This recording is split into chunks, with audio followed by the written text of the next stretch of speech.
We'll do one. So one interesting observation is that, we'll do a couple. Claim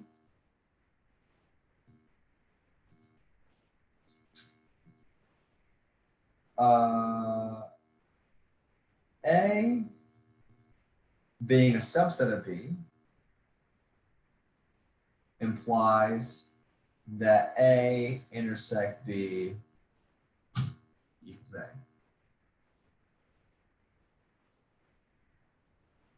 That's kind of what we just said, right? If A is inside B, if A is totally inside of B, then well, the shared terms between A and B are just everything in A. I'll show you how to prove that real quick, just so we get, we get some practice. And you know what? I don't have to justify myself to you. We're proving it because I want to. It's fun. And so here's how the proof goes. The proof goes like this. So let A and B be any sets such that A is a subset of B. Wow, what a glare. Look at that. Interesting. We'll go this way. The A is a subset of B. Notice that by definition, then, what's the definition of A being a subset of B?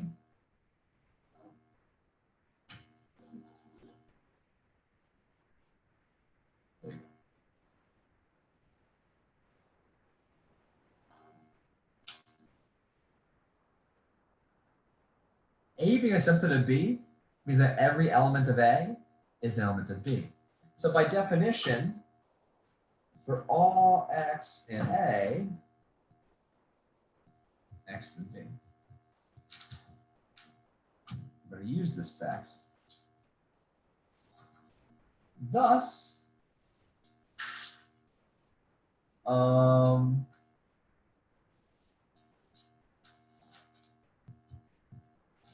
yeah.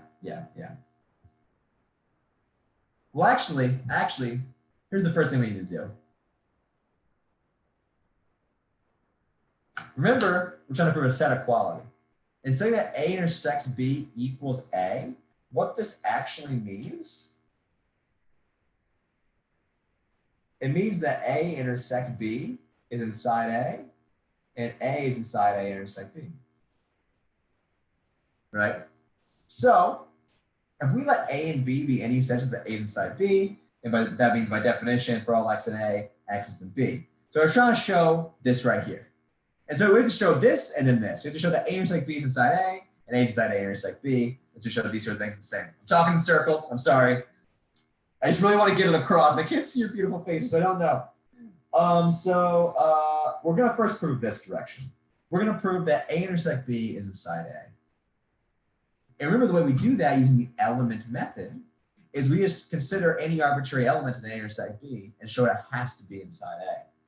So let X be any arbitrary / particular element in A intersect B. We want to show X is also in A. Well, by definition, since it's in A intersect B, that means X is in A and X is in B, right? This is the important part. Whenever you're doing a proof like this and you see that X is some element of A and B, or A intersect B, the first thing you write down is, oh, thus, by definition of intersection, X is in A and X is in B. But we just did it. We want to show X is in A. We showed X is in A and B. Thus, or is it thus? In particular,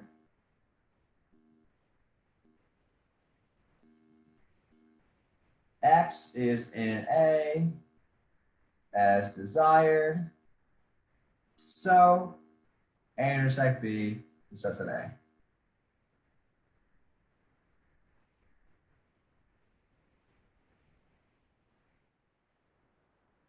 Would that make sense? So we proved that A intersect B is a subset of A. Now I'm going to prove that A is a subset of A intersect B. Because right now A intersect B is a subset of A, but how do we know A intersect B is all of A? I know there's not some elements of A that aren't in A intersect B.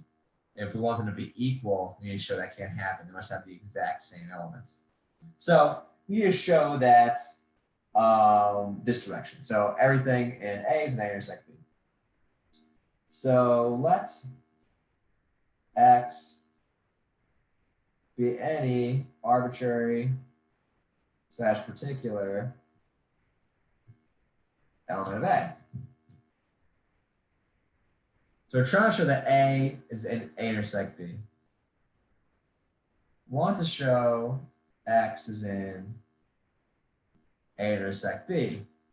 But being in A intersect B, what that means is you're in A and you're in B. The same thing as saying you want to show that X is in A and X is in B. But we already showed that we already have the X is in A. Like that's how X is defined. X is supposed to be any particular element of A. Now we want to show that it must also be in B. So if X is in A, why would it be in B?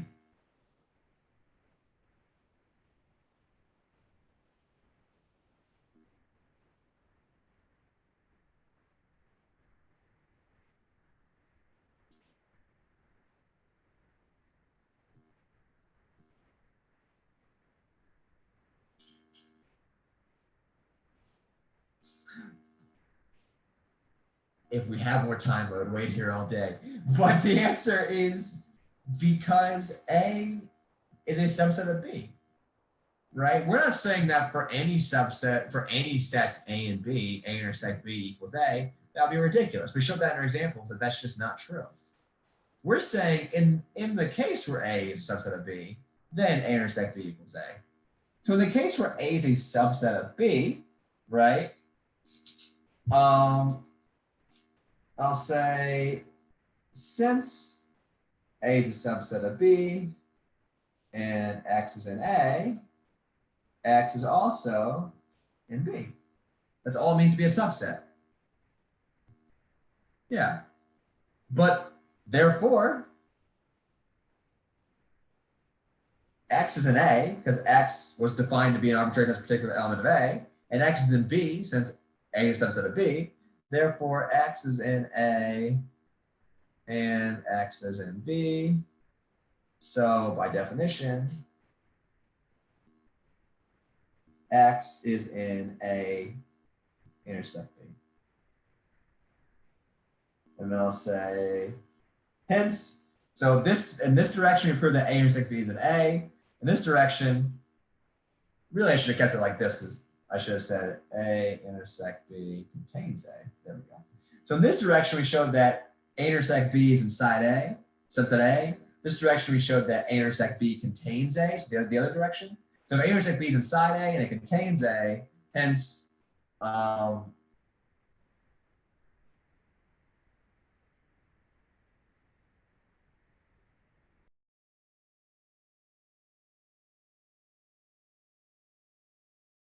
A equals A intersect B.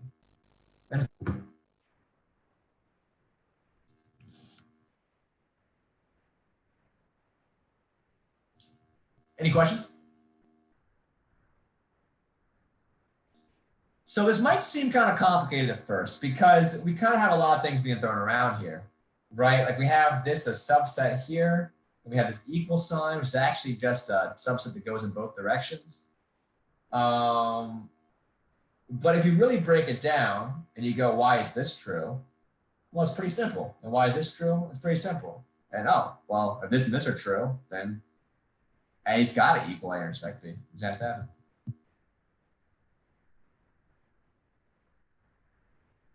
Questions?